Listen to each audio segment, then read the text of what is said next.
Good evening. Welcome to the Nick and Joe Show, folks. Joseph will be with us shortly. He's having a few minor technical difficulties. I'm sure we'll work through that in short order. Uh, we have plenty of things to talk about tonight. First of all, I want to share with you a piece of information I find very exciting. We hit a milestone this month. I wish it was this week. This month, where we have had over 400 downloads of the Nick and Joe Show. So obviously there seems to be some traction, and I'm just delighted with that news. I think, and you know what? I don't really care whether people like the show or don't like the show. It's like going to a NASCAR race. Half the audience wants to see the wreck, and the other half, they want to see the car race. Joseph, here you are. Welcome. Good to see you again. I just wanted to ask how things are going on the campaign trail. Okay. I gather you were from our phone call earlier. You were out busy electioneering today. Well, we were putting up some signs today and this afternoon. And so anyway, here I am. There you are. Good to see you again, my friend. Glad to have you back on the show. Well, I would have been here earlier, but you guys forgot to send me the link. Yeah, there's been some talk between John and I about that, but don't matter now. We're glad to see you. So I was just sharing with the audience that we now have had well over 400 downloads this month of our podcast, which is delightful news. I'm ecstatic about that. Yeah. And I was also sharing, I don't care whether the people downloading like it or not, like the show or not. The fact of doing it is what matters. Well, I kind of like them liking the show, for sure. I do too. I don't want everybody to hate it, but I'm not afraid of people who don't like it. There was one day earlier this month, one episode that had a tremendous number of downloads, and then things sort of leveled off. I for the life of me, I was scratching my head and I couldn't think of what the reason was. Anyway, here we are, and I have to tell you, Nick, the weather here in Ottawa has just well, it hasn't been too bad the last couple of days, but gosh, the end of last week, it wouldn't have surprised me if we woke up in the morning and there had been snow on the ground. We had a good hard frost last night here. Yeah. Well, you're further north than we are. True. Hello, Chrissy. Nice to see you in the chat room. Well, you know what? There's fall in the air. There's no doubt about it. It's getting towards the end of the CFL season. My Tiger Cats aren't last, which is nice. Ottawa is, which is nice. The Leafs are playing preseason. They're beating Montreal 1-0 right now, so that's good news. As an old friend of mine used to say, "Summer's over. Drop the puck." Listen. The enjoy it while it lasts, because the collapse is going to be coming soon. I'm not sure which team you're referring to. Well, I'm referring to the Leafs, of course. Listen, they had a phenomenal season last year. And what happened to them? They ran into the Tampa Bay Lightning. That's what happened to them. And they took them to 7 games. And they didn't even show up for Game 7, as I recall. Oh, they showed up, but Tampa just shut them down. I'll give Tampa. Sorry, they showed up to the dressing room anyway. Stop it, Joseph. It's not going to make me dislike the Leafs. How'd the Senators do last year? I don't know. I'm not a Senators fan. They didn't make the playoffs. I'm a Montreal Canadiens supporter. And how did they do? They didn't do well at all. There you go. Yeah. I've never understood people who like a team with a toilet seat as a logo. I just don't. Well, say what you will about them 23 Stanley Cups. The Leafs have 27. They do not. I'll take that back. I'm not sure, but they have more than 1 or 2. Well, they may have more than 1 or 2, but 23. Come on.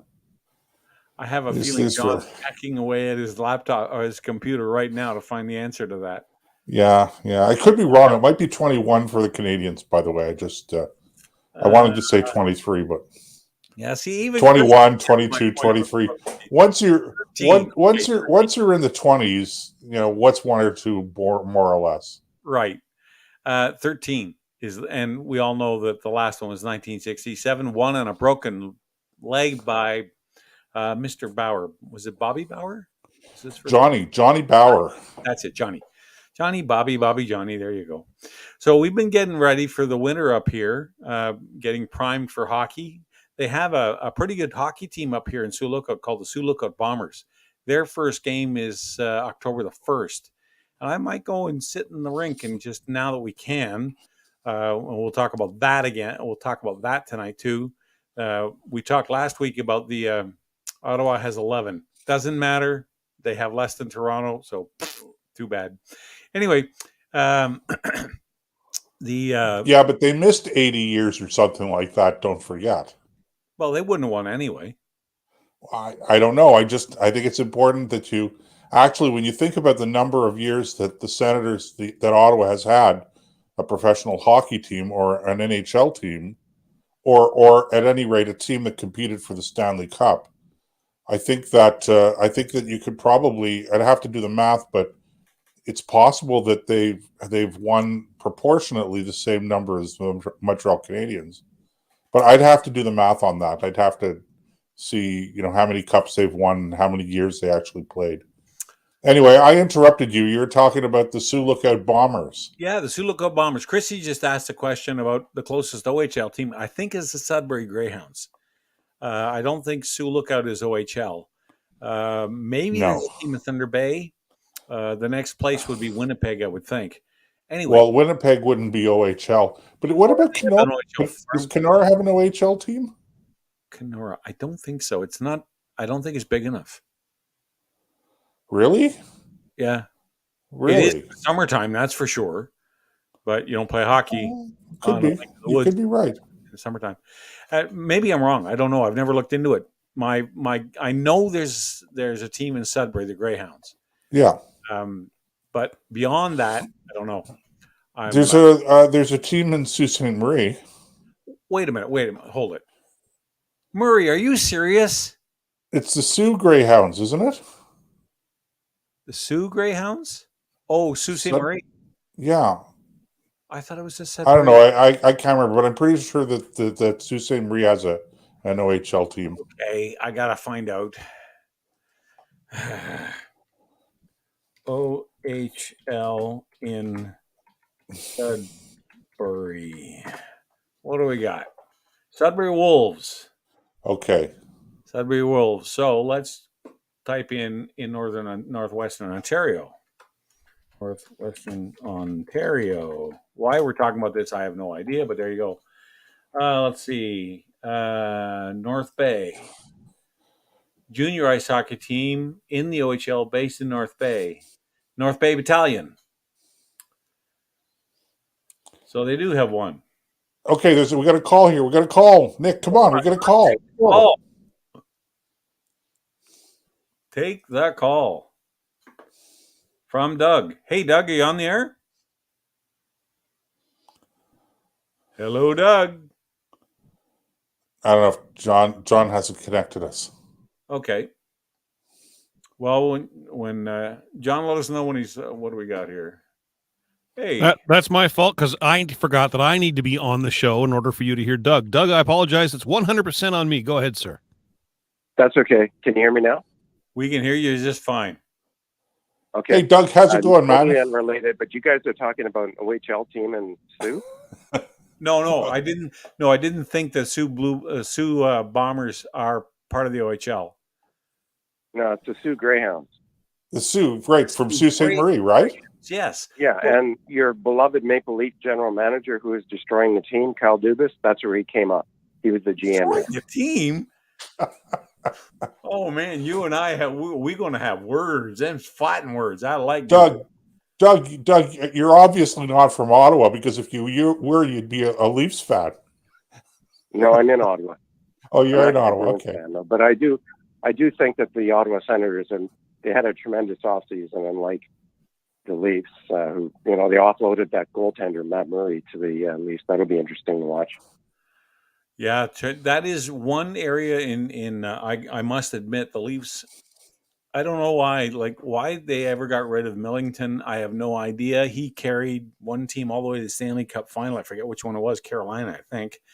After he left the Leafs, why they got rid of him, I don't know. Why you couldn't keep Soup, I don't know. So the goal Because of the salary cap. They've got all their money invested in 4 players, and you can throw in the defenseman Morgan Riley. So there's no flexibility. Well, you know what? Anyway, I didn't call in sports radio here. I thought I'd call in because of last week's show. Yes, okay. You opened up the show. You put in an invitation for people who are lurkers. Yes, I did. People that listen to the show that don't really participate much to call in. So when I heard that, it was interesting enough. But then you mentioned there were 2 people in particular that sniped at you on social media. And I know which one you are. That's okay. Like somebody. And so anyway, then later on you said they wouldn't call in because they didn't have the courage to call in and engage in a debate, as you put it, knuckle to knuckle. That's right. So anyway, I'd never heard that before. First of all, congratulations, and I thank you for proving me wrong that you actually do have the courage. That's great. I just want to jump in here for a second. I know nothing about this. I wasn't on the show last week. Yeah, Joseph, it's okay. You were off on the campaign trail, and I wish you all the best on that. Thank you. Unfortunately, Chris had to listen to that intro, but anyway, if I could just sort of keep going here for a sec before Nick monopolizes the airtime. So anyway, I heard that, and I was actually not listening live because I don't listen live. Facebook has sort of a podcast technology, so I can listen at my leisure. Right. And also, whenever Nick says something that's particularly egregious, I can back it back and forth and listen to it and say, did he really actually say that? And invariably, it usually is yes. So anyway, I was listening to that, and I thought, well, he's probably referring to us, and us meaning myself and a guy named Dan Shields, who I do not know, aside from on Twitter. Anyway, so Friday, I received a direct tweet from Nick. And actually, if it's okay with you guys, I think I have it here. I'll just read it to you in the interest. Where is it? Oh, yeah. For a guy who is so critical of others, you seem to lack the courage to actually engage in a good old-fashioned debate. If I am so unqualified, you should call my show and demonstrate that in person. But that takes guts, and you, sir, tend toward cowardice. So, anyway, so I've been called, insinuated I had no courage. Now I'm a coward. And Nick actually called me a coward about a month ago because I don't share my opinions very much on social media. And I just don't really feel like I have anything great, enlightening to share with the world. But if he thinks that's cowardice, so be it. Anyway, as far as not willing to engage with them, well, first of all, like I mentioned, I listened to the show on this sort of Facebook technology the podcast technology that Facebook has. Mm-hmm. And so I wasn't listening. But as far as not willing to engage in debate, I comment quite often on Nick's Twitter and Facebook pages. For example, about 3 or 4 episodes ago, the subject of Chrystia Freeland's visit to Alberta, where she was accosted by that guy, came up. And just for the record, I am not a fan of Chrystia Freeland. I cannot stand the woman. But anyway, Nick made a number of comments, and I basically thought, aside from the fact that he had the right province, everything else was wrong. So I made a posting on his Facebook page, and I thought it was fairly well thought out and backed up with data posting, and I didn't get a response. Somebody did actually respond to it, a guy named Larry Campo, and he said, well said. But Nick responded to Larry and said, no, in caps, it's not. He blew it when he said how other politicians were treated and the response by the police in each case. He lost the argument, so anything he said after that is moot. Anyway, I recognize those words. They're English, but I really can't figure out what he was talking about. So I guess to cut to the chase, the coward's calling in. Okay, well, first thank you for rising to the challenge. You and I I have. don't consider it a challenge. I just being insulted by you. I it's like being in a fist fight with a 6-year-old. They're going to land some blows, but I mean they don't really hurt. All right. Well, If I was running a call-in show, I think now I might be totally wrong on this, but calling your potential listeners cowards might not be the best strategy. But actually, it might actually work because I'm calling you. well, I do have a little experience with this, but let me give the listeners some background. You and I have been going back and forth for a number of years now on Facebook, and we are at opposite ends of the political spectrum, at least as I understand. Actually, if I can just interrupt, you'd be very surprised how much we actually agree on. Really? Okay. Yes, And- I'm a fiscal conservative, but Well, I am not a social conservative. For this, Doug. If I was insulting in any way, then for that I apologize. It was not my intent. No. You don't have to apologize, Nick. I don't consider it an insult. All right. But my point is that I enjoy a debate with people who disagree. And the reason is because if you only talk to people who agree with every word you say, it gets boring really fast. Yeah, you should look at the comment section of your Facebook page. You're describing that. Well, but you can have a debate with people without having a phone call. Well, I actually hope that you guys get flooded with phone calls and like people that agree with you and people that disagree with you. That's what makes talk radio good. That's right. I just chose to call in because of your challenge or whatever. Okay, right. So let me jump in. Okay, Doug, let me ask you a question. So let's do a little substance here. Okay, so and I'll take Nick to the woodshed afterwards. No. That's why I enjoy listening to the guy. That's just polite banter. But I'm curious. Okay, because I hear this formulation quite a bit, and this is a sincere question. This is not me giving you any pushback or anything. But can you explain to me how you can be a fiscal conservative but not be socially conservative? You're familiar with Red Tory, right? I am, yes. Like a Lester Pearson? Yes. Well, that's basically what I consider. I consider myself basically down the middle. You know, the way I look at it is, do I agree with what everybody does with their personal lives? No. But, you know, like, if it doesn't really affect me directly, you know, God will sort it out at the end. Right. But as far as fiscal responsibility, like, here's an example. Last week, or was it last week or maybe a couple of weeks ago, Nick mentioned basic income, universal basic income, actually.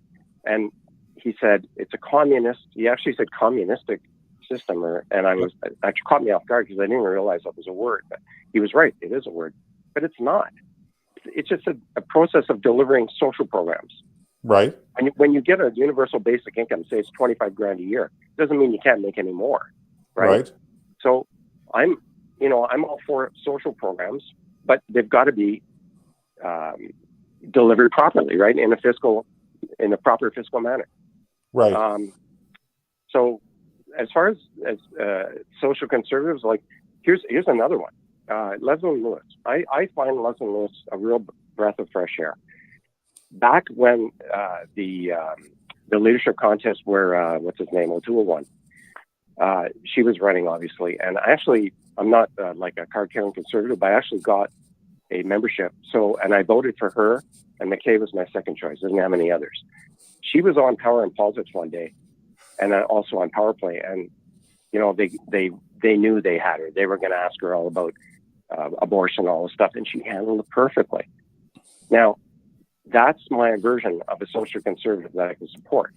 But personally, people can do what they want with their lives as long as they're not affecting anybody else in a negative fashion.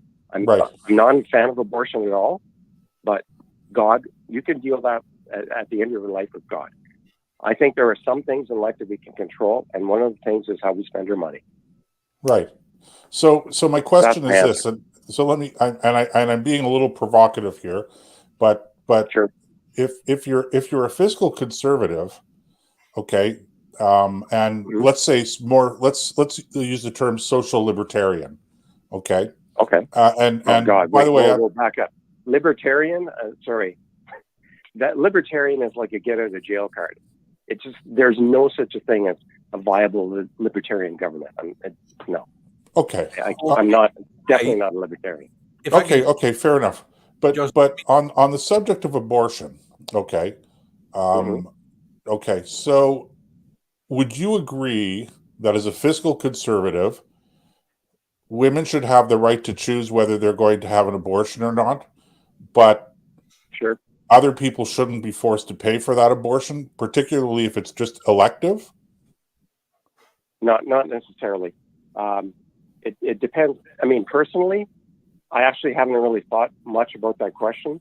But Right. if the voters decide that that's what they want, it's kind of like Stephen Harper, right? Like, he probably is on board with what you're saying, but Right. the voters say otherwise. Right, which I don't question. Of course, we live in a if I could democracy, just sort and of that's the way it wave works. my I magic get it. wand and say there's no more abortion, I'd probably do it, but that's not going to happen. We have to live in a real world. Right, but I'm just saying that as a fiscal conservative, okay, I guess what I'm saying as a fiscal conservative, there are I think a number of social programs that are hard to sustain a fiscally conservative argument for. And so what ends up happening, I think, some of the things that concern me are because I tend to be like you as well, live and let live. And in Right. fact, Nick and I have had this conversation many times before. And I think, not to put words in your mouth, Nick, but I think you'll agree with the same thing. Okay. There are things that I consider to be morally questionable. But it's not my job to enforce everybody's morality. There may be some limits to that, but that's a separate subject altogether.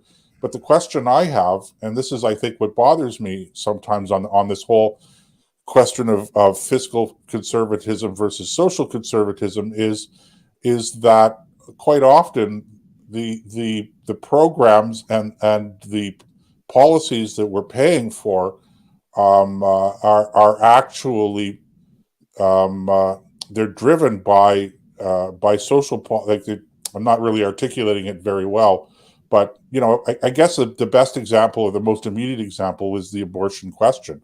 Okay, I know lots of people that say, well, I'm pro-life, but I'm not live and let live, let people make the decision the way they want them to make it. And as you say, that's between the individual and God. I'm not entirely sure that I agree with that, Doug, because we are talking about the life of somebody else. It's not a direct, completely personal decision that doesn't impact anybody else's life. There is the life of the child, but as a fiscal conservative, surely a genuine fiscal conservative, notwithstanding the fact that the democratic process, voters have voted and they want to maintain payment for this. Okay, great. That's their choice, but it's not a fiscally conservative position to take. So, if I was voting on it, I would probably say, as a social conservative and as a first and foremost, as a fiscal conservative, I don't think that I would be able to support, if the choice was put before me, continuing to fund abortions. Certainly not elective abortions. Where the mother's life is in danger, etc. That's a different subject altogether, I think. Right. So if I understand you correctly, you're basically saying if the government is funding abortion, there's cost to that, and it's a cost to the taxpayer. Correct? Is that what you're sort of extrapolating out of this? Well, okay, sure. Because sure, but do you realize how small that is in the grand scheme of things as far as the budget goes?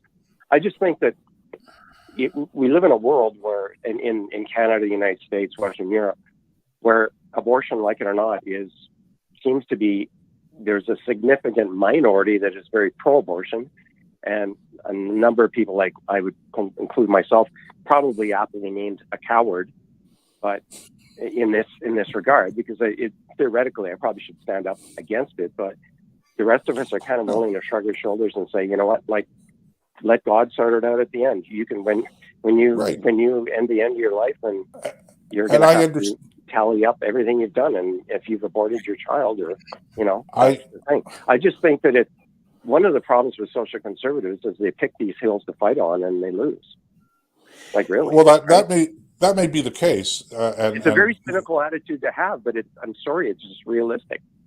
Okay, let me jump in here. I want to come back. I also didn't want to call in because abortion's not my bailiwick. I just right. I understand, and I just pulled that one. I understand. I didn't want to get into a debate about abortion either. It's like the word liberal. When I hear the word liberal in a political vein mentioned now, it just I just like cringe. Justin Trudeau's not a liberal. I don't think there's anybody in the Liberal Party today that's a liberal. I always think of Lester Pearson. That's a liberal. Somebody you can talk to. He's almost like a red Tory. When I hear the word liberal, I think classic liberal. And exactly. Yeah, and actually, to tell you the truth, Joseph and I are both fit that category. We stand for classic liberalism, which I don't agree with you. I don't know. Don't. You're right. But don't make that assumption on my part entirely, Nick. I just reeled that back in a little bit because I don't want to speak for you. I think you should reel it back in a lot. But I want to come back to this idea because we only have another minute or two before the bottom of the hour. You were talking about basic income, and I called it a communist program. The idea that it's the same. Everybody gets a base amount. If you read anything about Stalin's Russia, that's how it all worked. But I would say, that's not it at all. Let me finish my thought here first, and then you can jump on me. But for me, I would actually agree with a basic income if we scrapped all the other welfare programs and used that by itself to give people a basic income. Because if you add that, the two things that never change in life are death and taxes, or government programs. I should say three. They never go away. So in order to make that happen, you would have to wipe out all the other ones, ODSP, you name whatever it is, okay? And then put forward this idea. That is the definition of basic income, Nick. Sorry, now you've got me going. It's universal basic income is you take all of the social programs in existence, you cancel them, you take the money, you put it into the general. That would be ideal, but that's how it works. But it's not going to. But it's not communist. Communist is everybody, with the exception of the people at the top. Everybody gathers from the same pot, and everybody gets the same amount of money. UBI, you get 25, 30 grand a year, and then you can do what you want. You can write poetry and sit at home all day, or you can go and get a job and make another 100 grand. You can't do that in a communist society. Present China excluded. Okay. The problem. I would support that. But I don't have any faith in this government or any other to be able to. You're right. And do that. I'm not disagreeing with you on that. I have the same belief because I know they're not going to get rid of all the social programs. But if somebody miraculously was able to do that, I'd be all on board. But it's not communist. Well, you've said this before too, talking about the NDP or socialism, like not socialism, Western sort of socialist parties. And you always bring out this communist stuff. They're not communist.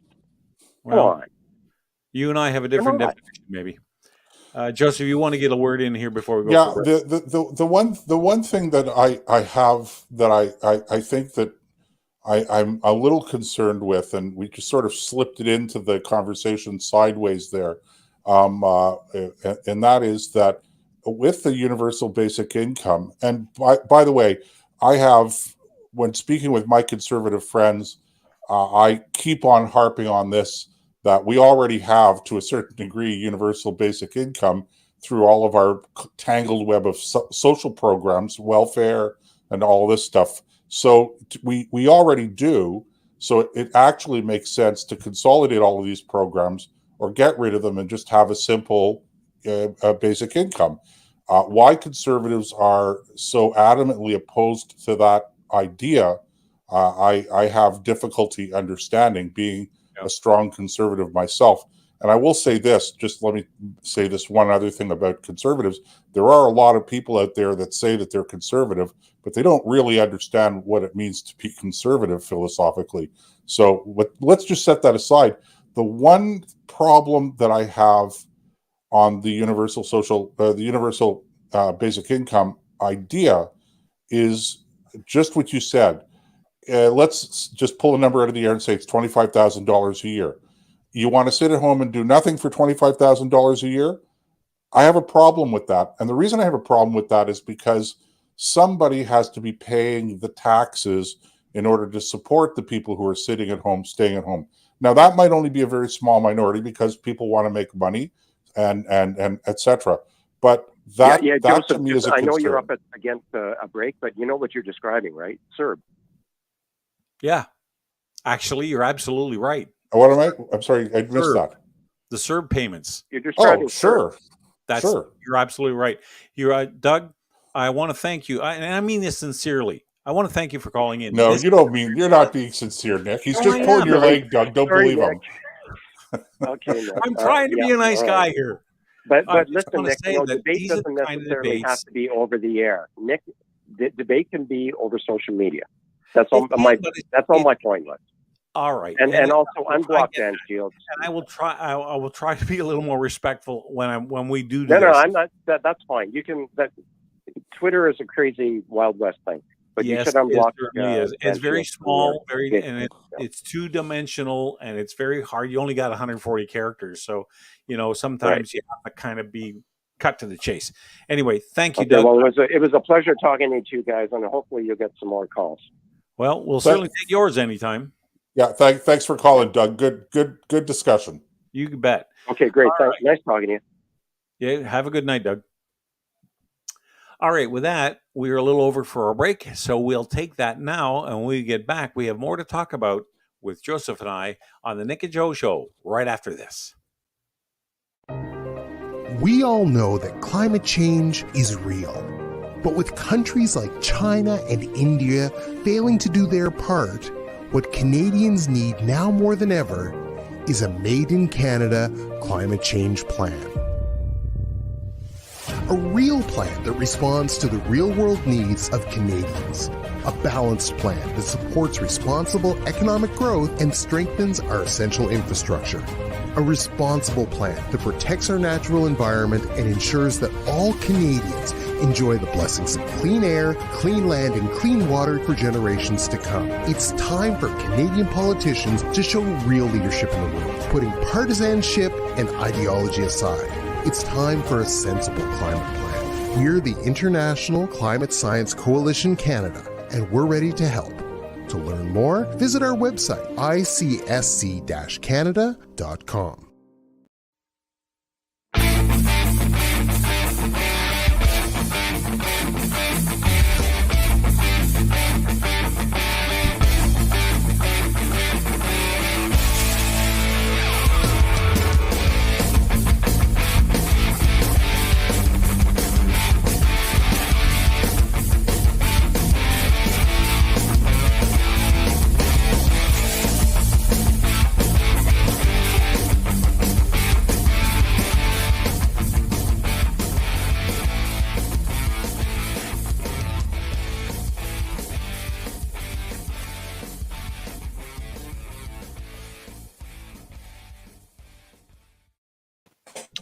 All right, welcome back to the Nick and Joe Show. I'm Nick, he's Joe, he's in Ottawa, and I'm not. I'm up here in the great northwestern corner of the province in a little town called Sioux Lookout. I'm actually in my new studio. We got everything arranged. We've been slowly moving in, and the dust is slowly settling. My wife, God bless her, she has been amazing as far as the unpacking and getting everything ready. And you know what, Chrissy? You're right. Those are the kind of phone calls that we really like. Doug and I obviously have crossed swords before, but now that I have a better read on who he is, because you can hear the tone and inflection in his voice, you can understand that, sometimes we forget on the social media that they're real people on the other side of the screen. So I know, I didn't mean to be disrespectful, but sometimes it's hard when you only have 140 characters. So, Doug, thanks again for the phone call, and you're free to call back anytime. But that was a great show. Anyway, so we've been settling in and getting everything organized, and now I have my own little room for a studio, and I've got some things a few more things I want to do in here, but this is cool. I like this. Nick, you need a picture behind you of HMCS Skeena. No, Saguenay. I have a picture. I tried to use it as a green screen, as a backdrop, but when I do that, if I move too much, because they don't have a green screen behind me, you see the wall come through the picture. So I didn't like that. Well, you could just hang the picture on the wall. Well, actually, you know what I do have? I have a drawing, a cutaway drawing of HMCS Annapolis 265, which was my second ship. I spent 2 years on her. And I've got one that just shows the outside of the hull of the ship, the whole thing, stem to stern. And the other one is, if you split her down the middle, you know, a cutaway, you see models that are cut away, you see the inside. This is the same drawing. And I can post that. I'll probably put it, well, you won't see it. I'll think of something. And I also have a watercolor print of Saguenay coming out of Chatham, England in 1984. Somebody took a picture of it and then watercolored it, and or did a watercolor painting or something like that. Yes, Leaf Flag, you're right. Chrissy, you're right. Wait, I'm sorry, I missed that. What did she say? She said leaf flags work great too. Yeah, they do. Anyway, but it's a signed print. I have it somewhere, so I'm going to have it mounted and framed, and I'll hang that on the wall. I had a chance when my son was down. We were down for my son's wedding to catch up with a couple of guys I sailed with. You wouldn't know them, of course, but Glenn and Rick are some of my oldest friends. I've known them since I was a kid, and we got a chance to get together again after 40 years of not seeing each other. And you know, when you talk to somebody who you had a very strong bond with for a long time, and then there's this massive gap, when you get back together with them, it's like there was no time passed at all. And that's what it was like. We had a chance to go out for a meal, and our wives were there, and we just had a great time. And it was such a pleasure to be able to have a conversation, tell stories, and not have to explain them, because not only do they have the same experience as I do, they were part of the stories I was telling.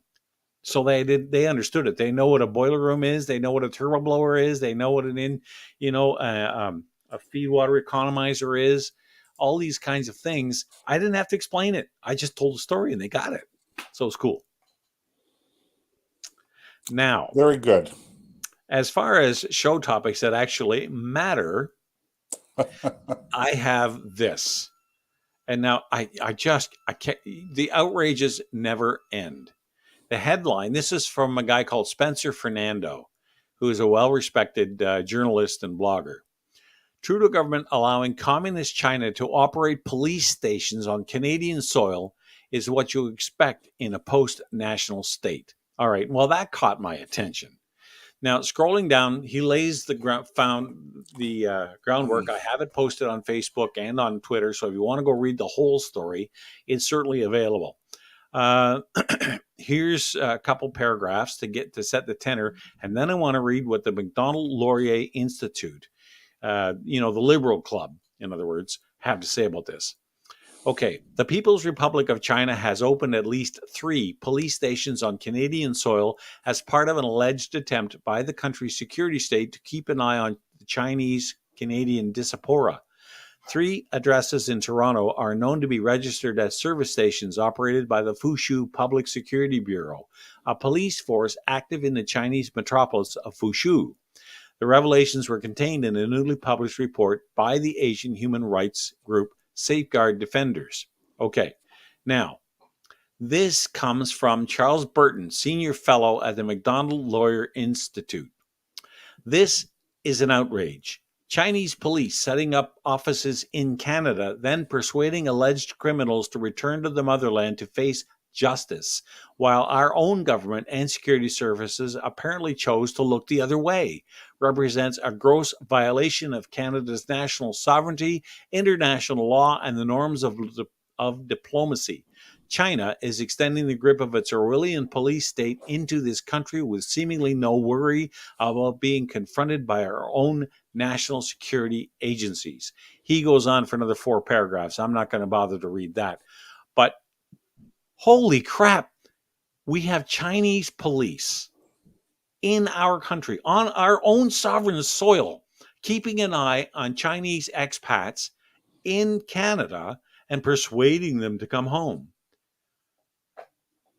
What country allows this? What kind of madness is this? Have you, Joseph, have you ever heard of anything like this before? Not in this context. It's not unusual for police forces to collaborate with one another in foreign countries, but it's done above board. It's done with the official sanction of the country, the government of the country where the force is operating in, and as I said, it is done with full collaboration with the local police forces, and so I read the story that you're referring to, and I suspect that there's probably a little bit more to it in detail, because it frankly just sounds too fantastic for it to be the way it was been presented, for that to be entirely, the beginning and the end of the story. So I kind of suspect there's a little bit more to it. But in principle, you're absolutely right, Nick. This is an outrageous thing, and it's particularly outrageous if we discover that the Canadian government, that our own security forces, know that this has been going on, and that isn't a given to me. I don't know for sure that our own security forces, CSIS in particular, were aware of this. If they were aware of this, why didn't they report it? And if they did report it, why wasn't action, or why hasn't action been taken? You're so right. I think that we're really at the front end of this story. At least I hope we're at the front end of this story. I hope it doesn't get ignored. Just on the subject of CSIS, okay, it's important, I think, for people to remember that this was set up as a domestic intelligence group. CSIS does not have the authority, in the way it was set up, to operate overseas. So, when you have some kind of a domestic issue like this, and by domestic issue, just to be clear, I'm talking about this kind of foreign activity here on Canadian soil, and CSIS is not aware of it, but some other human rights group is, that really raises serious questions about the competency of CSIS as well. And I hesitate to sweep or to paint everybody in CSIS with the same brush. And I want to be clear that I don't know all of the facts here. So maybe it's possible that there's more going on. But certainly, even if there is, certainly this raises some very disturbing questions that I think have to be answered. This is, what? If I was Pierre Poilievre, I'd be all over this. And I would be rising in the House of Commons and say, did you know about this?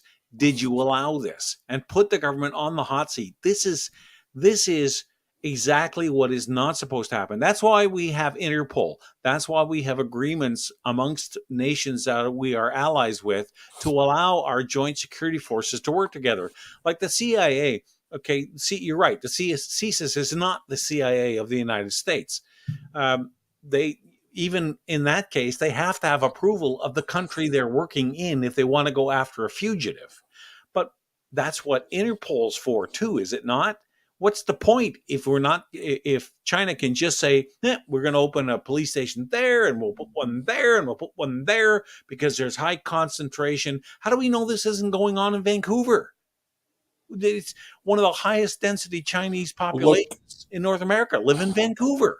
Look, there are a lot of aspects to this, Dick, and right here in Ottawa, we know that the Chinese embassy is involved in a lot of cloak and dagger, spying, intelligence gathering, etc.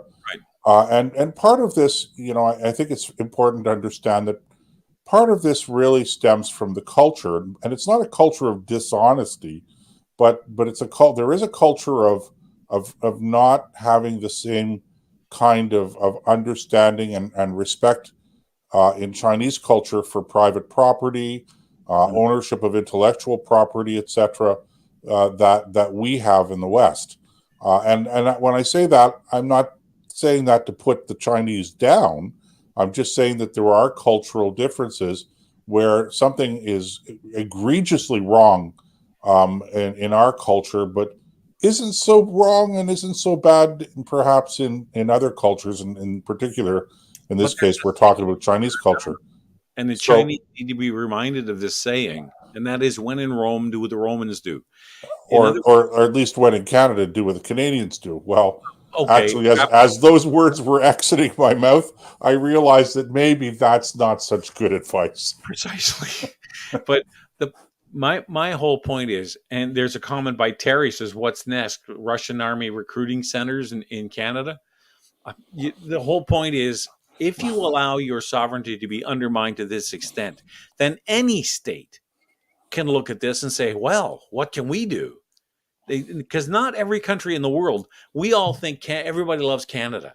Yeah, well, but there's some that do, but not every country has our best interests at heart. So if you had Russia or I won't say North Korea, they can't even get out of their own backyard, but China, these different let's call them enemy states for lack of a better term, okay, people who don't have our best interest at heart, all of a sudden are beginning to do things within our own sovereign territory that we turn a blind eye to, that undermine our sovereignty.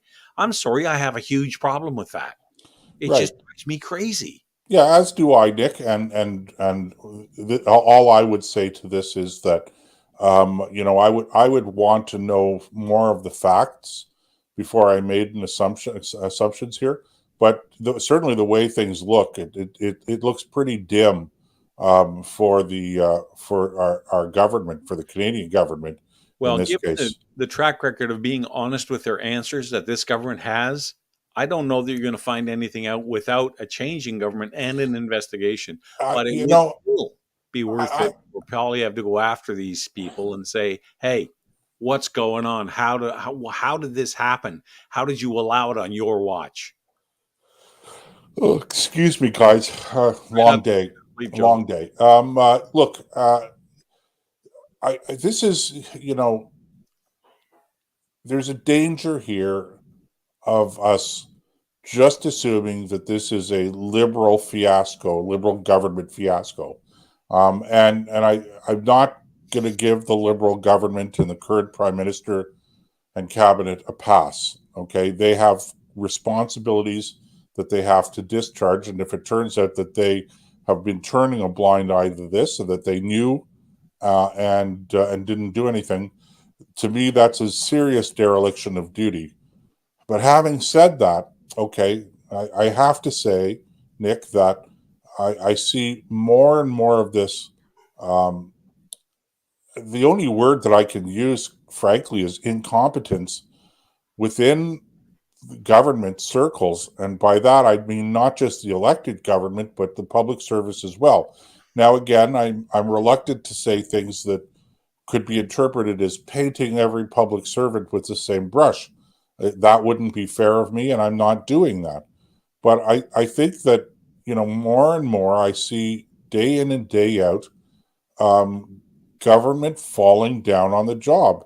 And it's really hard not to point fingers at departments, at individuals within those departments and say, you guys, you're just not doing your job. And so I guess if I had to circle back on this whole thing with Chinese police operating in Toronto within the Chinese community, I wouldn't be surprised at all to learn that we knew, or someone knew within our security establishment, that this was going on and didn't report it adequately, or did report it, but it didn't go all the way up the chain to our political leaders. I'm not saying that's what happened. I'm saying that I have seen enough of this kind of questionable competence and behavior from bureaucrats, where if that was the case, it wouldn't surprise me. And I see it more and more on so many different levels and so many different issues. You know something, Joseph? I hear what you're saying, and I get it. You're right. Not every public servant is out to undermine the country, or is, they're not. Public servants are just people, like you and I. They go to work every day. They come home every day. And a lot of them do a lot of really good work. So I don't want to paint the whole crowd with the same brush either. Right. I think this rises above that, though. Too many times we have seen, whether it's the case of Vice Admiral Norman or Jody Wilson-Raybould or the Chinese in a bunch of different cases, training at our military bases where we're teaching them how to do winter combat with a country that, remember, the Chinese are a country we could very well find ourselves at war with in the not too distant future. And we're teaching them our secrets on how to fight in cold climates. I mean, just you go down the list, and China just keeps coming up over and over and over again. This rises beyond, I think, the people who work, the minions who run the machine of government. This is up to this has to be held account, even if it is within a certain ministry. There's somebody or a group of people who are not doing their jobs. The minister's still responsible. When we talk about the sinking of the Titanic, we don't talk about who the navigator was or who's holding the wheel. We talk about E.D. Smith, the captain, even though for all I know, he wasn't even on the bridge. And yet when they hit the iceberg and she went down, who do we hold responsible? Him. Because it was on his watch that it happened. So Justin Trudeau's been in office since 2015. That's 7-8 years now. So sooner or later, you have to accept the fact that what the other guy did 10 years ago doesn't matter anymore. You've been in office long enough. You should have corrected all this by now. And we still see these stories popping up over and over and over again. And I am not willing to say that it's just a bunch of people who are incompetent. This rises to a different level. Yeah. Again, Nick, I'm not defending the government. In fact, quite the opposite. I think that what I'm saying is an even more serious indictment of the government. In that, you have ultimately the responsibility to fix the problems. Right. If the problems aren't fixed, then what are we doing? It's like a friend of mine. I was recently discussing with him about the fact that we have such poor ambulance service in Ottawa right now, where we have a shortage of paramedics and ambulances available to respond to calls. And we were discussing some of this stuff, and I was going through sort of the litany of who's responsible for what and all of these things. And he listened to me for about 30 seconds, then he just cut me off viciously. And he said, that's just crap. He said, we're paying somebody pretty darn good salary, in the $500,000 a year range to solve this problem. And ultimately it comes down to management. Okay. If the system isn't working properly, I don't want to hear anymore what the problems are. I'm paying you to fix it. And that's the way it works in the private sector, okay? That's if right. I have a problem in my business and I hire somebody to fix the problem, I expect them to fix the problem. Yes, I'm going to give them a reasonable amount of time to do it. I don't expect things to be changed overnight. But at some point in time, whether it's healthcare or it's the military or it's this latest situation with Chinese operating police in Toronto, whatever the problem is, at some point in time, I don't want to hear what the reasons for it are. I want you to fix the problem. And I've given you 5 months or 6 months. I've given you a year. I've given you 5 or 6 years. And we still have the same problems in healthcare, in A whole military procurement. I mean, I'm reading yesterday about the problems we're having in Canada right now with the new machine guns. I'm thinking, okay, fix the problem. Just fix the problem. And if you can't fix it, then I'll find somebody else who can.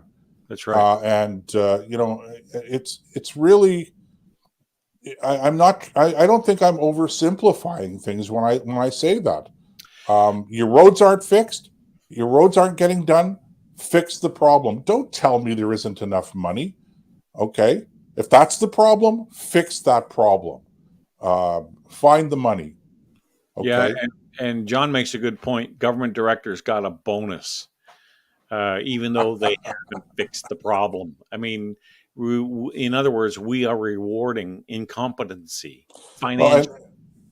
And that's actually a problem with the bureaucracy to start with, and that is that, you know, when people talk about bureaucrats rising to the level of their incompetence, that's actually not a joke. Okay, when you think about it, okay, everybody has a certain skills and competence, and they keep on getting promoted until they reach the point in time where they can't do the job anymore. They've reached that point in time where they've maxed out, they've hit the level of competence that they're capable of. Right. The problem, of course, is that that's where they stay. We don't promote them anymore. Good for us, okay? Give yourself a victory lap, okay? Take a victory lap, give yourself a pat on the back. You're not promoting somebody above their level of competence, okay? Except that they already are. That's why we're not promoting them anymore. The truth is, okay, if you really wanted to get down to it, Nick, once a person reaches that level of competence where you go, okay, can't promote them anymore, they just can't handle that. Really what you should be doing is you should be bringing them down one notch. Yeah. So that so the job they're doing, they are good at it, they are competent at. Anyway. And Chrissy makes a good point. The Phoenix system still isn't fixed. Why is that?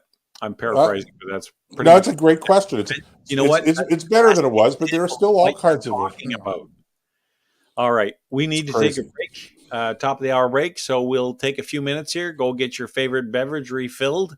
If you want to grab a muffin or a cookie or something to munch on while you're listening, you can certainly do that. You can also call us at 613. Help me out here, John. That's your cue to put the number back up. There we are. 413-2217. As you found out in the first part of the show, we love phone calls. So don't be afraid. We don't bite. And when we do, we don't bite very hard. All right. With that said, we'll take a break. We'll be back in a couple of minutes with more on the Nick and Joe Show right after this. Who says you can't turn the clock back? Experience the excitement of open-air flying and see Canada's National Capital Region like you've never seen it before from the open cockpit of a vintage 1930s biplane. Are you up for the adventure? Put on your helmet and goggles and strap yourself in. Book your flight today. Go to OttawaBiplaneAdventures.com. That's OttawaBiplaneAdventures.com. Ottawa Biplane Adventures. The adventure begins here. Oh my gosh, that was so exciting! I gotta do it again.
Okay, welcome back.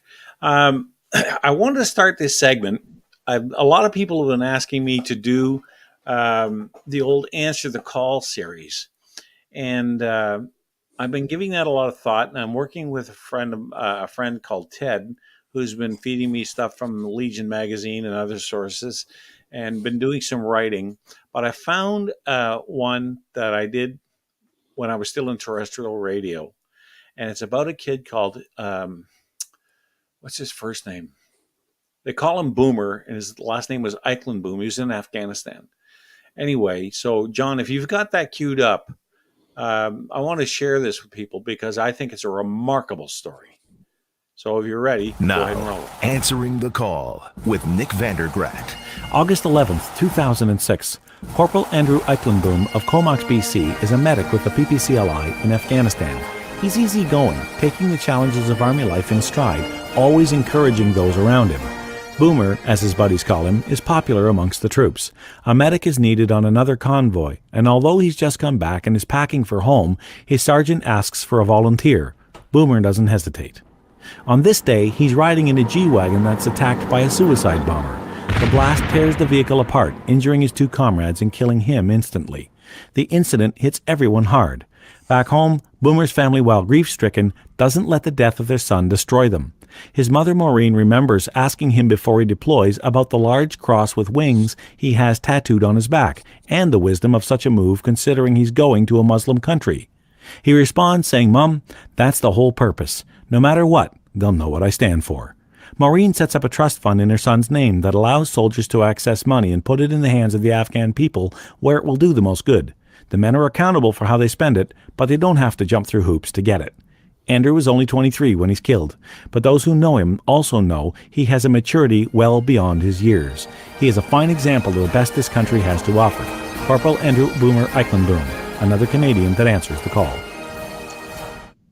Now, when I wrote that story, there's a lot I couldn't put in it because of the time constraint. But when he was killed, his CO carried him in his arms through the gate back into the base, and he was weeping. Just, it was one of his guys.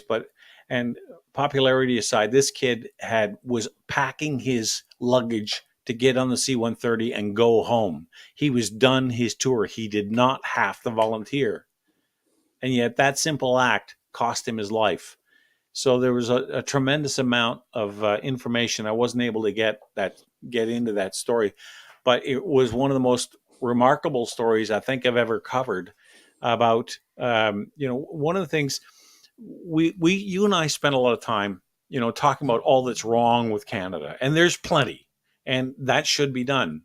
But we should never forget that people like Andrew over the generations, and I don't mean just, 10, 20, 30 years, back to before the founding of the country, came here, gave up everything. Like, think about being an immigrant from Western Europe in 1820, and you immigrate to Canada. There's no going back. You sell everything you have, you pack it into in those days, whatever they would consider luggage, and you get on a wind-powered sailing ship and you cross a wild ocean, 3,000 miles at about 3 or 4 miles an hour. Takes you 6 to 8 weeks to get across. There's no going back. You have made that commitment to this country. And Andrew didn't have to do that, but he did make an ultimate commitment and sacrifice to the country. And we need to remember this is what makes Canada such an amazing place to live. And it's why I get so wound up when I see things that denigrate the country, that tear it apart or rip at its fabric. And like example, take this current government, and they're not the only government that's done this. They just happen to be the most recent one, and as far as I'm concerned, the worst. They do the most damage of any country, any government in our history. So these stories, these little snippets or vignettes, remind us of what's good about the country at a time when there's so much that's wrong. Yeah, well, and I would even go so far as to say, Nick, it's not the country per se, it's the people. Canadians generally are good people. They're responsible people. They're what's the word I'm looking for? Compassionate. moral people, they're patriotic people, and it's the people that make the country. And you know, a lot of times we tend to not denigrate people, but you know, we call people out on the carpet. You know, leaders that have been less responsible, etc. And but you know, this is an example of the kind of courage that it's the truth is, Nick, it's not rare courage. Canadians from coast to coast often find themselves in situations that are dangerous, life-threatening, but are prepared to stand up and be counted, to protect, to save, to help their fellow Canadian, their fellow human being, and that's what makes the country great. It's not the country that makes the people. It's the people that make the country. And I guess what I'm trying to say with these little stories is exactly that. Right. And no, you're absolutely right. One tiny little example of the kind of courage you're talking about. Because whether you're an immigrant to the country in 1820, talk about courage, you know, or whether you're in Afghanistan in 2010, what difference does it make? You still have to risk everything to be able to fulfill what it is you're sent there for. So, and Canada has, this is the other thing about Canadian history. It's not boring. It drives me crazy when I talk to people and I say, did you ever hear about, or do you know about? No, man, I don't bother with that. Canadian history is boring. What? Obviously you don't know it, because if you did, you'd never say that. Well, it's certainly, you know, I guess it depends on your definition of boring, because Canadian history is certainly no more or less boring than American history is, or British history. It's the locations are different.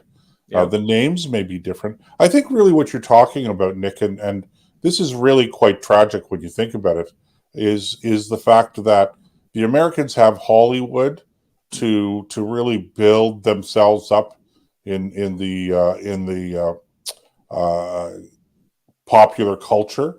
Right. The British, well, you know, they've been doing this for centuries already, and of course they have their own film industry. We in Canada, for whatever reason, have always regarded ourselves as almost as branch offices of either Great Britain or the United States. Now, people are going to hear me say that, and they're going to jump up and down. They go, "That's not true." You know, we're struggling to find our identity, but really, are we really struggling to find our own voice and our own identity? You know, I find I could come up with all kinds of examples. Okay, Simon Cowell and his colleagues come up with this really brilliant idea called America's Got Talent. Yes. And they've turned this into this wonderful franchise, and it's entertaining. It gives people an opportunity to go out there and make fools of themselves sometimes. But I've seen some really fantastic. I remember a few years back, more than just a few years back now, when the show was still in its infancy, and there was this one guy who he just sang a little bit. You know, he had a good voice now, but he was a detailer, a car detailer, worked in a car wash. Okay, that was his job. He's been doing this for 30 years. Comes on America's Got Talent and starts singing, you know, like Frank Sinatra type of crooning songs. Okay. And he just blew everybody away with this. It was a diamond that was hidden in this car wash for years, and he ended up winning. But it's really inspirational. So, but where am I going with this? Okay, I know what we're going to do. We're going to have Canada's Got Talent, and it wasn't even part of the franchise, for pity's sake. It was just a cheap copy with, I think it was, if I'm not mistaken, Ben Mulrooney was the MC, and they had some other people. It was an awful show. It was a cheap, and everybody knew it was a cheap knockoff. And if you want, I remember still, I was still a young lad at the time, but I could tell you, Pierre Trudeau in 1968. Okay, Pierre Trudeau's big thing was a just society. We have to have a just society.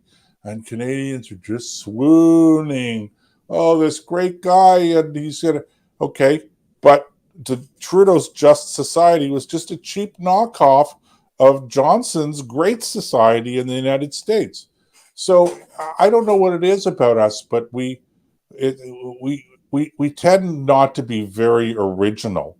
And I don't know why that is. I really don't, because I think that there's plenty of things to be original here.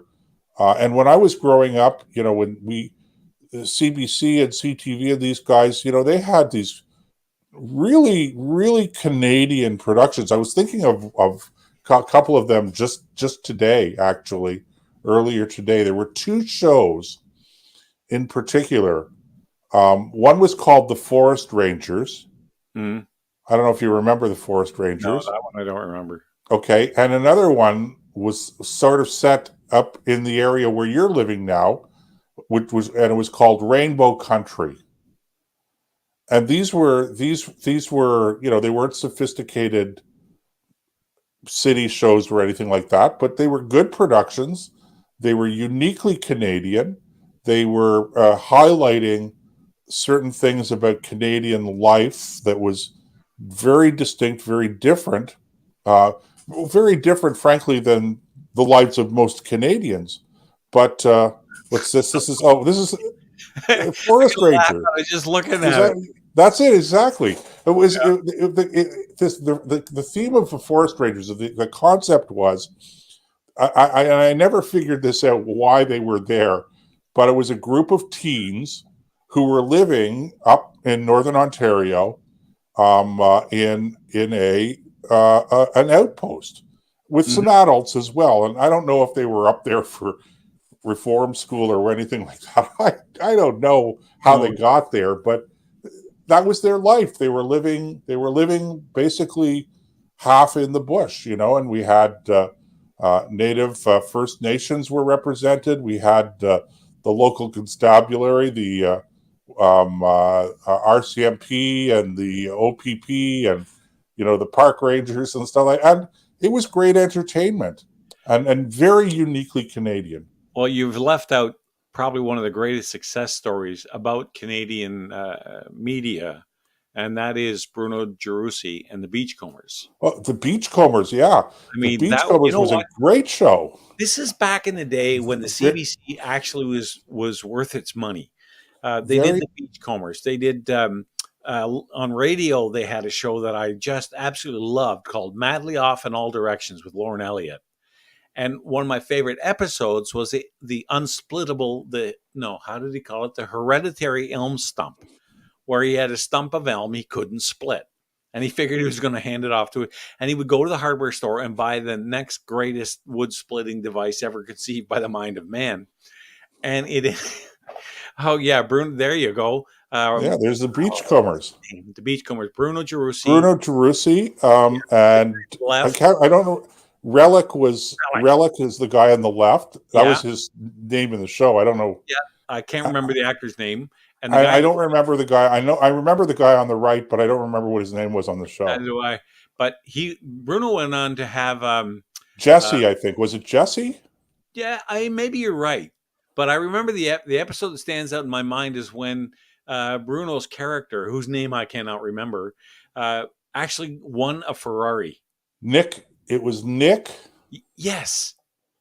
I want to say Adonis. Nick Adonis? Probably, because he was Greek. Yeah, he was Greek. Yeah.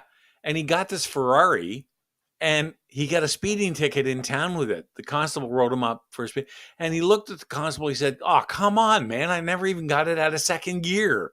It was just freaking hilarious. Okay, Jesse Jim, but which one is it? Is that Relic, or is that the No, Jesse was the character of the First Nations guy that was on the right-hand side of the three of them. Okay. I just want to make sure I had the right person with the right name. But see, this I think that properly done. Look at the success of Possum Lodge and the Red Green Show. Okay, wildly successful all over the planet. That show, as far as I know, is still running in syndication.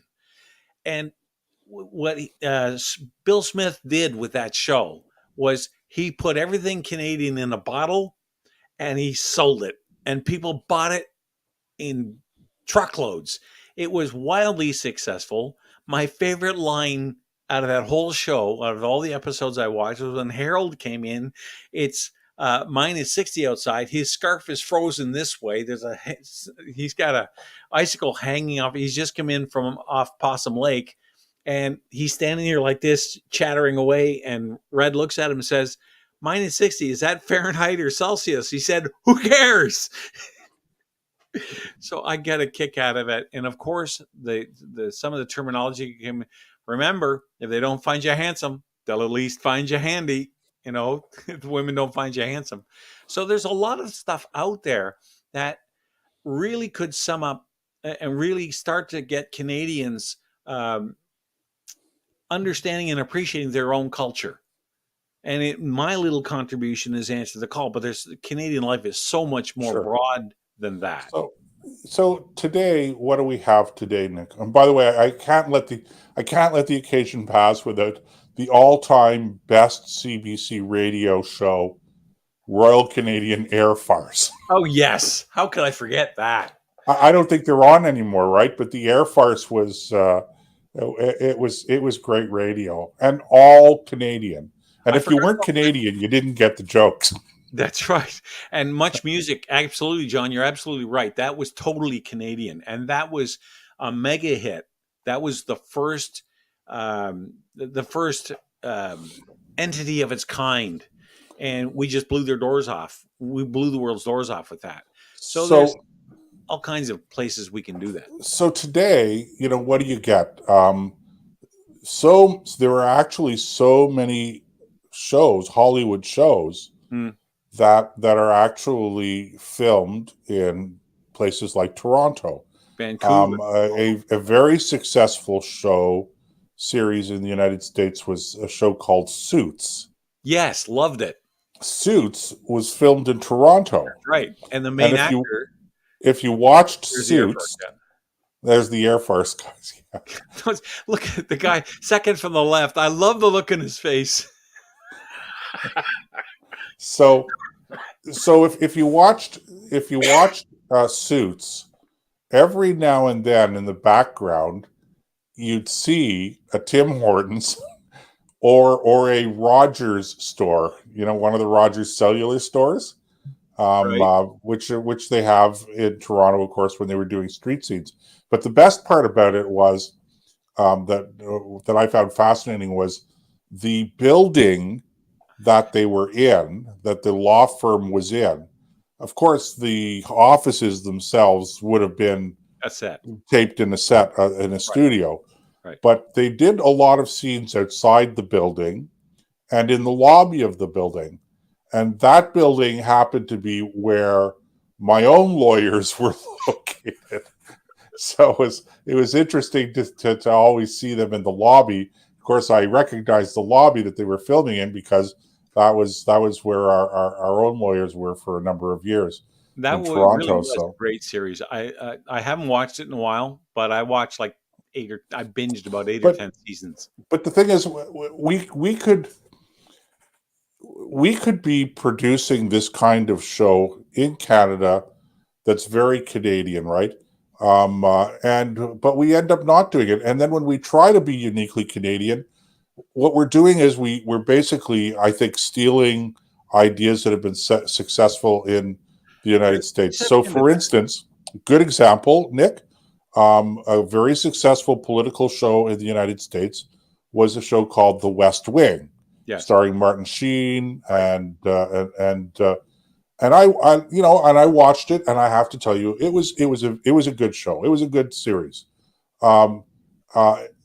So somebody in Canada decides we want to do something Canadian like that. So what do? They come up with the West Block. Oh, brother. Okay, and I don't know. Couldn't we come up with anything that was uniquely Canadian? Yeah, It doesn't Frito have to Hall. be a cheap knockoff all the time. Yeah.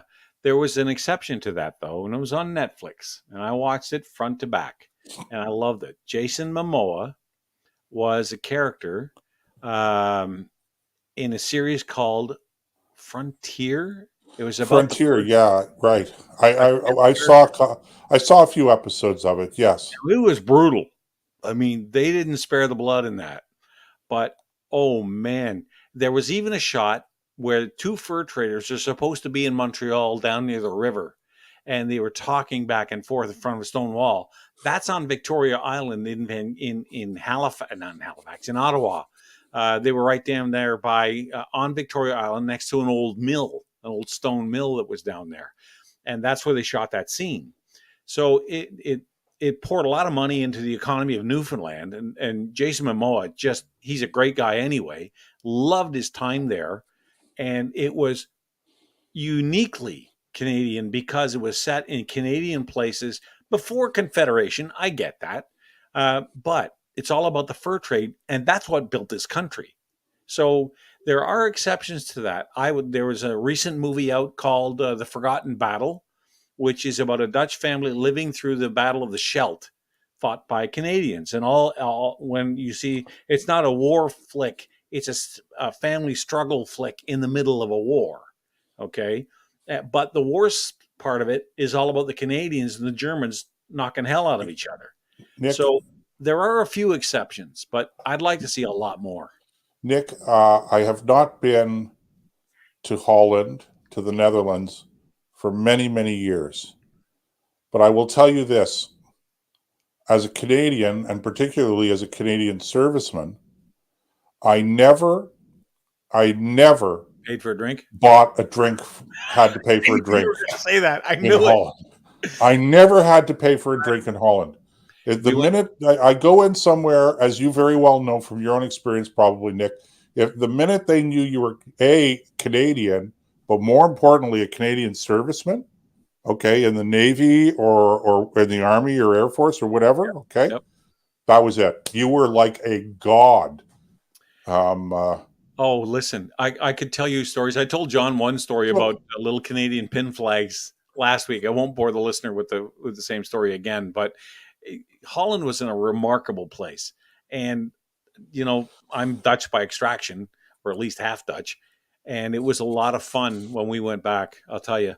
But there's also one of the things that John has been hinting at here in the comments section. There is an area where we lead the world, and there's no question at all, hands down, going away. It's hockey. It is, in my mind, the single best game on the planet. Everything else is second to that. sure, and then Game.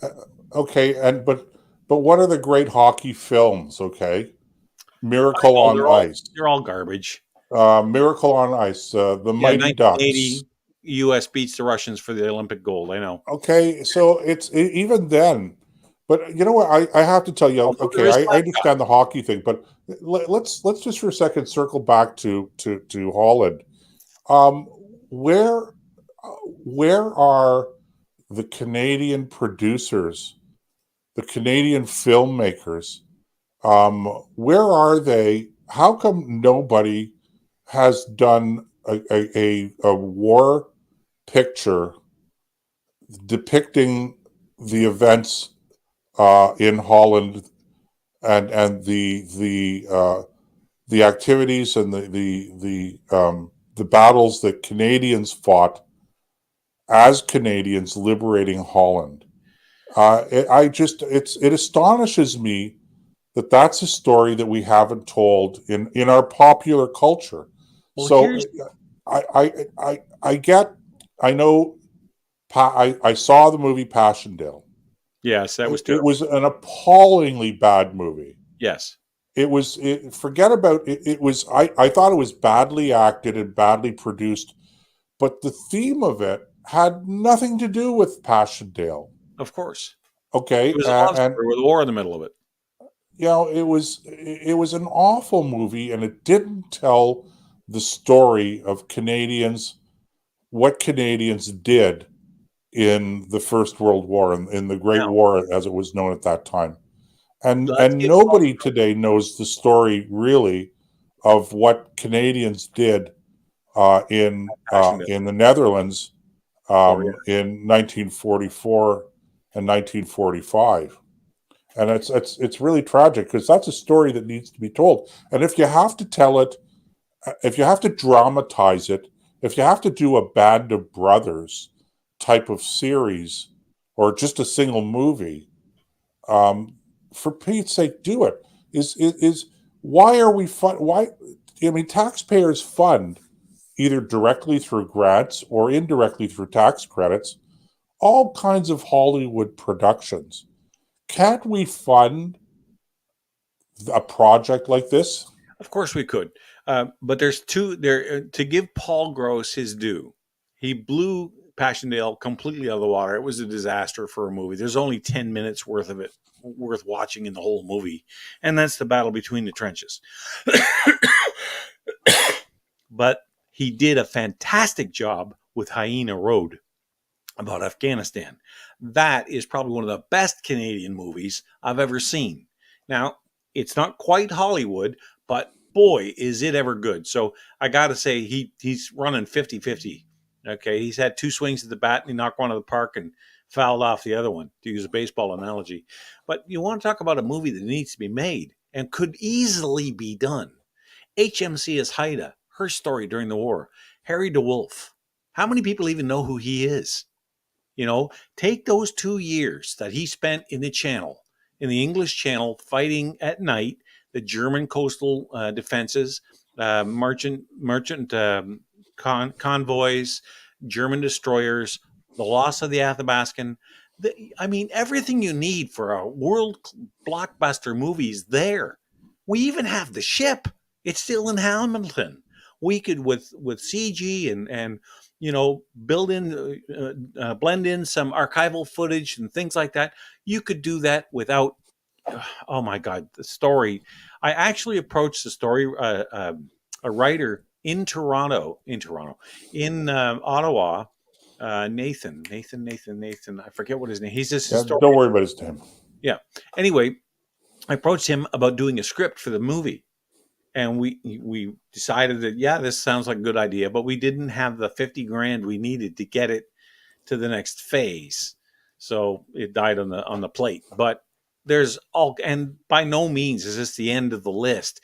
Look at the Operation Berlin, where the Canadian engineers rescued 2,500 Polish and British paratroopers from Arnhem after the failed Operation Market Garden.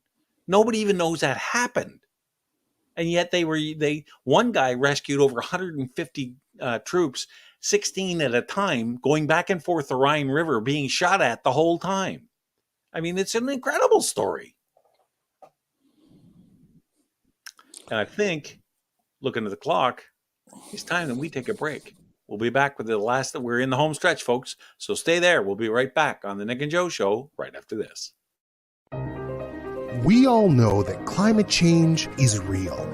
But with countries like China and India failing to do their part, what Canadians need now more than ever is a Made in Canada climate change plan.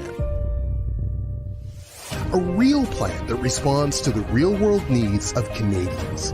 A balanced plan that supports responsible economic growth and strengthens our essential infrastructure.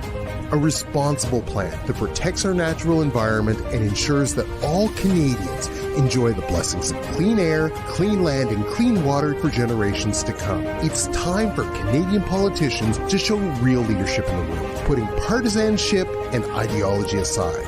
It's time for a sensible climate plan. We're the International Climate Science Coalition Canada, and we're ready to help. To learn more, visit our website, icsc-canada.com.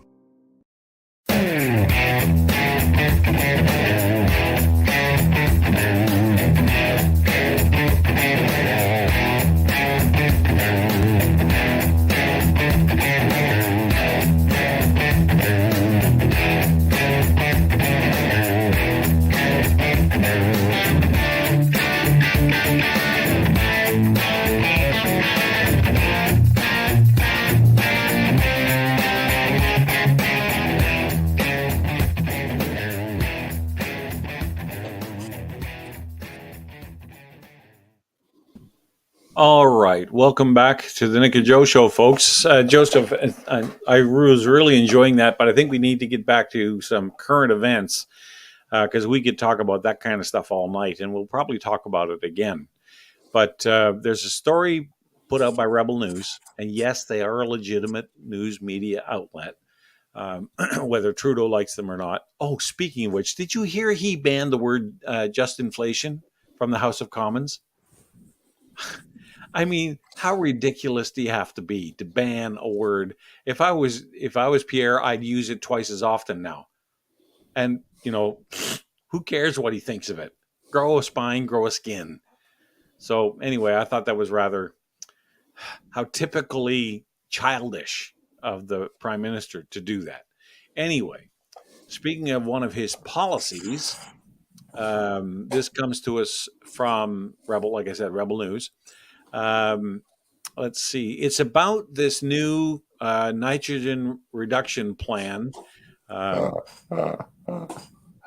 What? No, I'm not laughing at you, Nick. I'm laughing at the nitrogen reduction plan. Yes. Well, yeah. Well, according to this, they did a survey of farmers by a group called iFusion Research. It's owned by Greg Dunlop, himself a farmer, and conducts numerous surveys with farmers across the country. He just completed a 9-question survey, and the results are as follows. On the fertilizer ban, 83% disagree with targets, and 14% agree. Half of all farmers believe that fertilizer emission estimates ignore actual farm practices. Most farmers use nitrogen synthetic fertilizer. With the way emissions are currently calculated, farmers are extremely pessimistic that targets can be reached without impacting yields. 82% of respondents feel that way. Most farmers, about 75% of them, don't trust the government when they suggest the targets will be voluntary. Yeah. Right, of course, voluntary. Where have we heard that before? Well, go ahead. Well, Nick, I first of all, I confess that I don't know the scientific arguments behind the latest move now to reduce or even ban the use of nitrogen, but there are things that make me a skeptic, and the fact that I passed grade 10 physics is probably at the top of the list. And I'm not even saying that tongue in cheek because so few people have even taken physics in high school, let alone, later on. Okay. So, actually the most prevalent gas in our atmosphere is nitrogen. And so, banning nitrogen in the fertilizers is going to be, I think, useless if nitrogen turns out to be a so-called greenhouse gas. So, I stand to be, I'm happy to sit quietly and listen to the science of this explained to me. But it would have to be explained to me because it's not self-evident to me, okay? But here's the other thing about that I can't help but point out. If nitrogen is a problem, okay, then I have to ask, does anybody out there know where we get the nitrogen that goes into nitrogen-based fertilizers? I do. Pick me. I picked the laughing guy in the baseball cap from the atmosphere. Yeah. You're saying nitrogen is a problem. You extract the nitrogen from the atmosphere to create these, and then you say we're not going to use them anymore because they release nitrogen into the environment. Okay, now I know for sure that I'm oversimplifying things. But sometimes things actually are simple. This one, I just... Joseph, it just blows my mind. You know something? If you think about it, every gas in the atmosphere is a greenhouse gas to some extent, right? Whether it be argon or freon or xenon or nitrogen or oxygen or carbon dioxide, whatever it is, because it makes up the total package, the total envelope. And the idea that we cherry pick one or two, fail grade 9 science 3 times, grade 10 science once, even I made sense. Okay. Now that's probably the funniest thing I read all night. See, this is why we got to have John, man. I'm telling you, he keeps us alive. Keeps us alive here. You see, here's the other thing, Nick. Okay, we're going to stop global warming or climate change. You know, the culprit in climate change, the devil potion or whatever you want to call it, carbon dioxide, right? So somebody comes up with the bright idea that we're going to plant millions of trees, because we all know that trees, through a process of photosynthesis, convert carbon dioxide into sugars and release oxygen, which is all true. That's right. But okay, this was not grade 10 physics. This is grade 11 biology. I wonder. Okay, eventually those trees die. That's right. And when they die, they petrify, they rot, okay? Because that's what happens to organic matter. And don't even get me started on the term organic, right? Because when I go into a grocery store and I go, there's the organic shelf, and I'm going, well, what's the rest of this stuff exactly if it's not organic? It's so crazy. But hang on a second. Okay, trees, as with all organic matter in our environment, when they die and they break down, they release methane. And so if methane is the problem, and I'm hearing that it's a problem, okay, then planting more trees is only a stopgap solution. On the methane thing, one more point. I have to say this, Nick, because nobody else is talking about this, okay? And I think Lowell, now John will know about this because I brought it to his attention, and I'm not sure, John, if you shared this and if Lowell ever talked on his show about this. But the city of Enbridge is the utility for our listeners and viewers outside of Ontario. Enbridge is the natural gas distributor in Ontario. That's right. And so it's the gas utility. One of the responsibilities of the gas utility, Enbridge, is to make sure that our gas distribution system is upgraded when it needs upgrades, it's maintained, it's safe. So in Ottawa, we have a major main. It's called the Celeron North, okay, is what it is. And Enbridge, the utility that we have given the responsibility for maintaining these pipelines and these gas mains, comes and says, okay, this is an old main. We've had some leakages. There's signs of deterioration, etc. We need to replace the gas main, okay? Because it doesn't just operate at high pressure, it operates at extra high pressure. All right, so they apply for these permits, and they get permits to do phase 1 and 2. They complete phase 1 and 2. They go back to the Ontario Energy Board to get permits to complete phase 3 and 4 of the replacement program. And the city of Ottawa goes before the Energy Board and says, no, we don't want them doing that work. And the main reason why the city of Ottawa opposes the work is because the city has this climate change plan, and according to the climate change plan, they're going to reduce the dependency on natural gas So we won't need as much gas anymore from that pipeline. Okay. Yes. So the OEB denies the permits. This happened just this past May, so not that long ago. So here's the thing again. All right, now this is not biology, and it's not. Well, I guess it would be physics, okay, but this is advanced physics. We're talking grade 12 now. Okay. All right. So I'm thinking to myself, newsflash.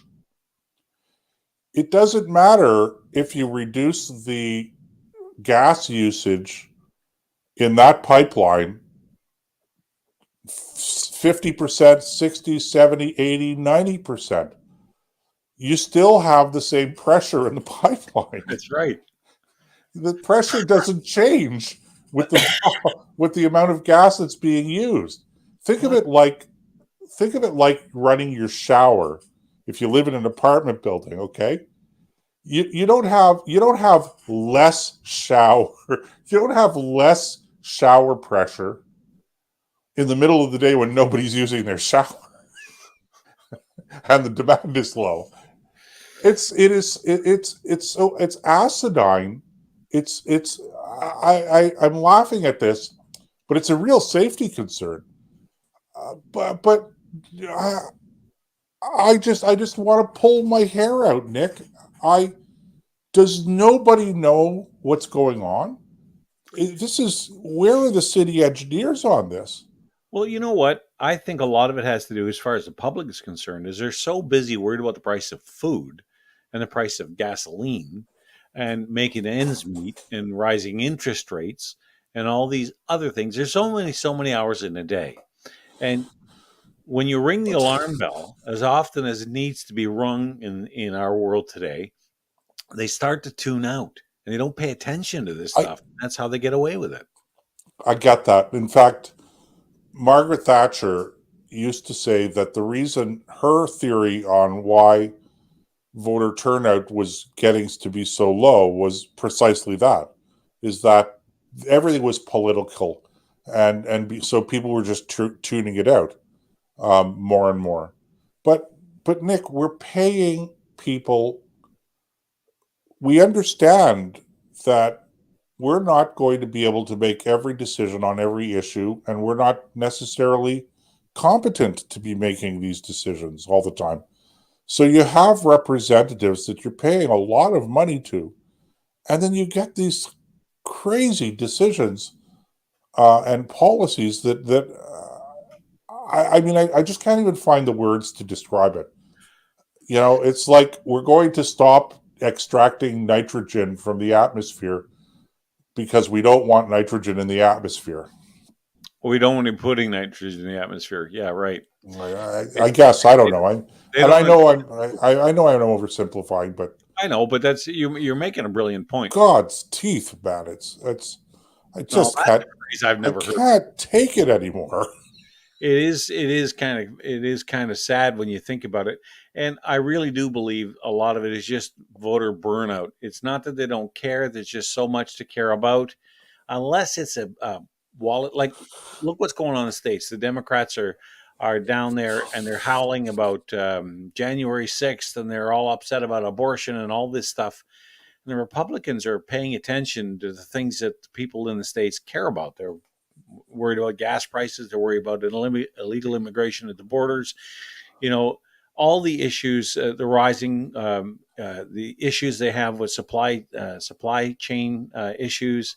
They're still having trouble getting baby formula. All these things matter to people on a daily basis because it's things they use every day and need to survive.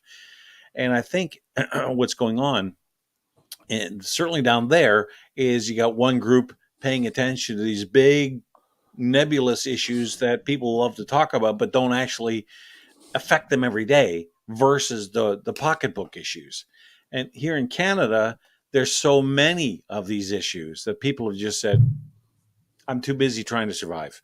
I don't have time to pay attention to what the politicians do, how they're wasting. I just get sick and tired of it, and I turn off of it. I run into that all the time when I'm walking around, and because I I have a hard time keeping my mouth shut about politics.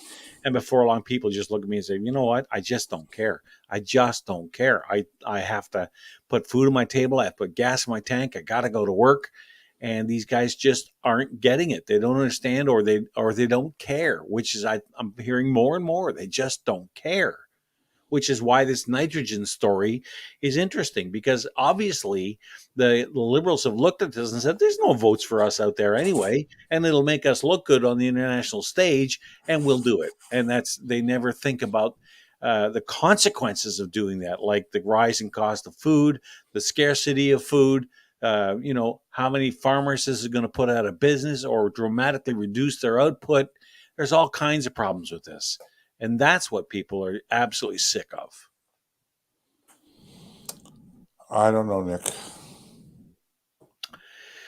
Well, that's kind of the way, that's the hook I'm going to hang my hat on, because I'm telling you, I'm getting, I come home after work sometimes and I just, I'm tired.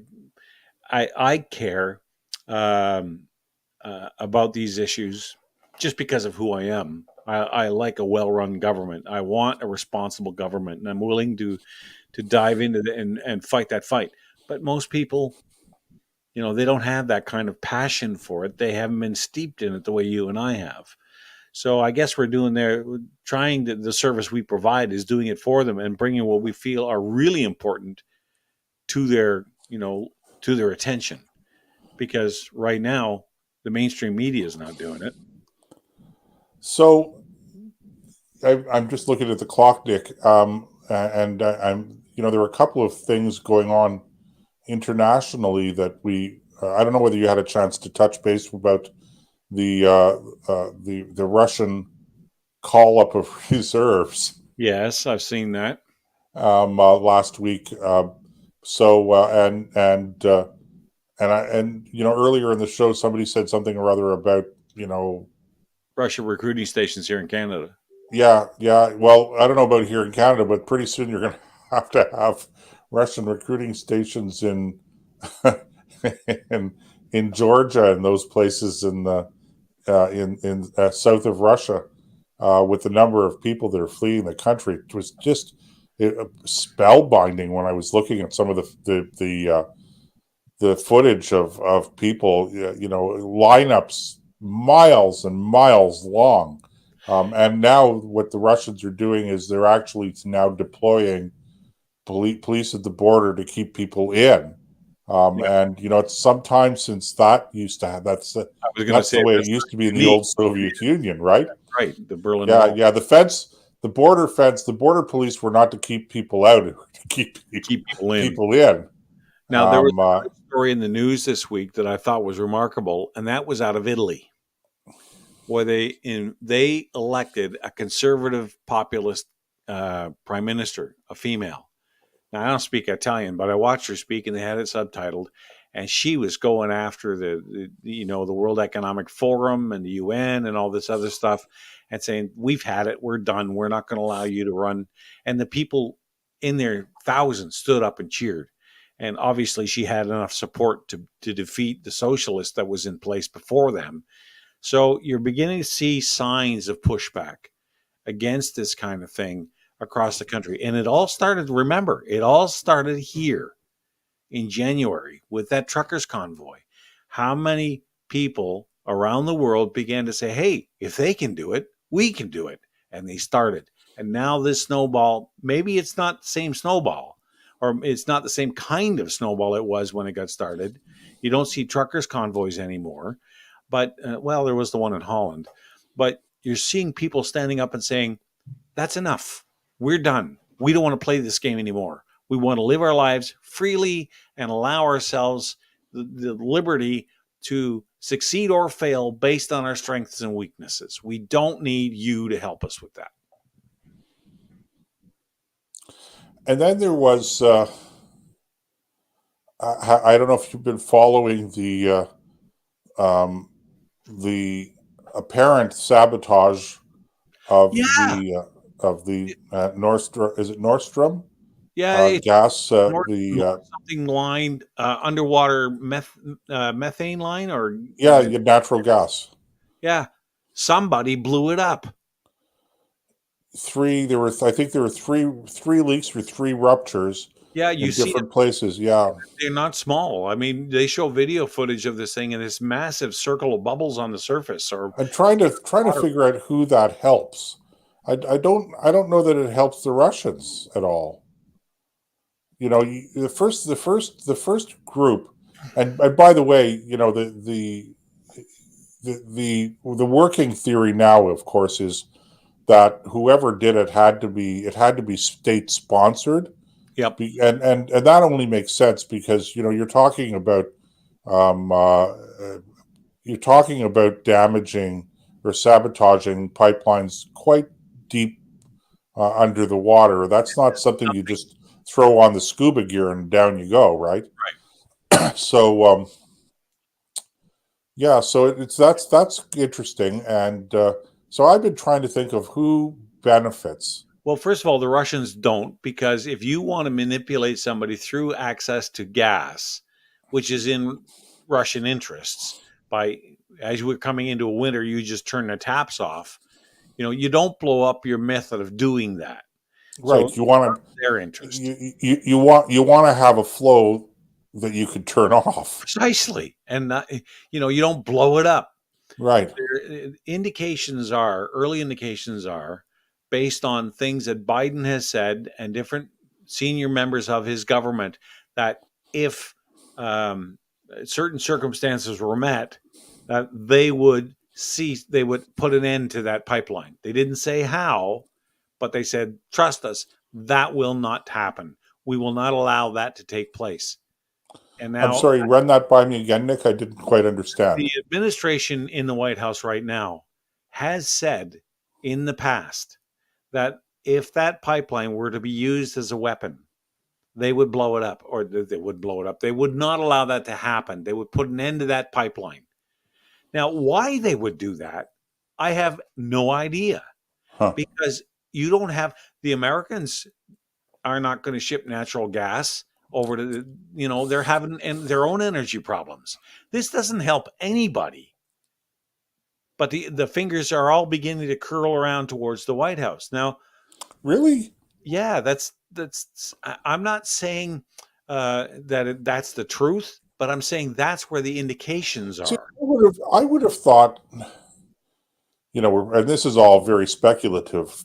Okay, so to our viewers and listeners, I mean, I don't have any evidence one way or the other. I'm just speculating here.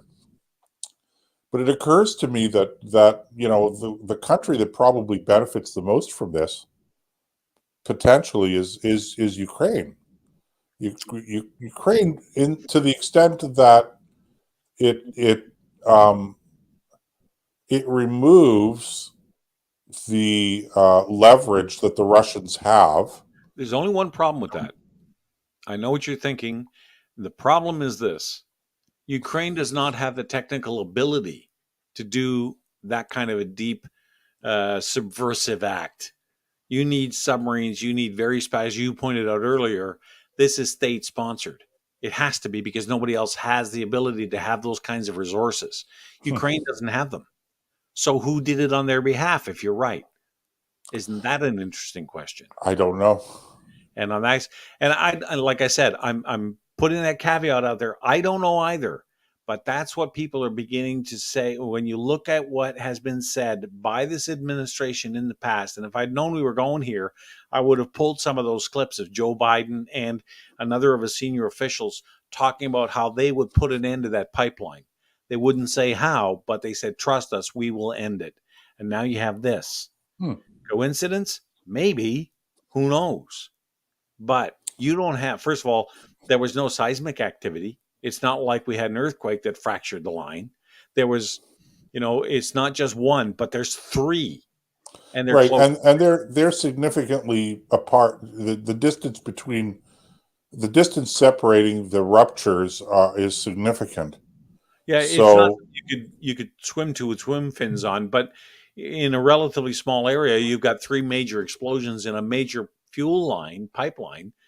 And the question is who, never mind who benefits, but who could do that? Right. And there's not that country, that list of countries is very short. Maybe Britain, the United States for sure. Russia, don't know. But again, why would they? I can't see them. I can't see any benefit to the Russians for this. So to me, it's just it wouldn't make any sense that it was them. But then again, they do things sometimes that just don't make any sense. That's also true. On the other side of the coin, on the other side, Craig just made a funny.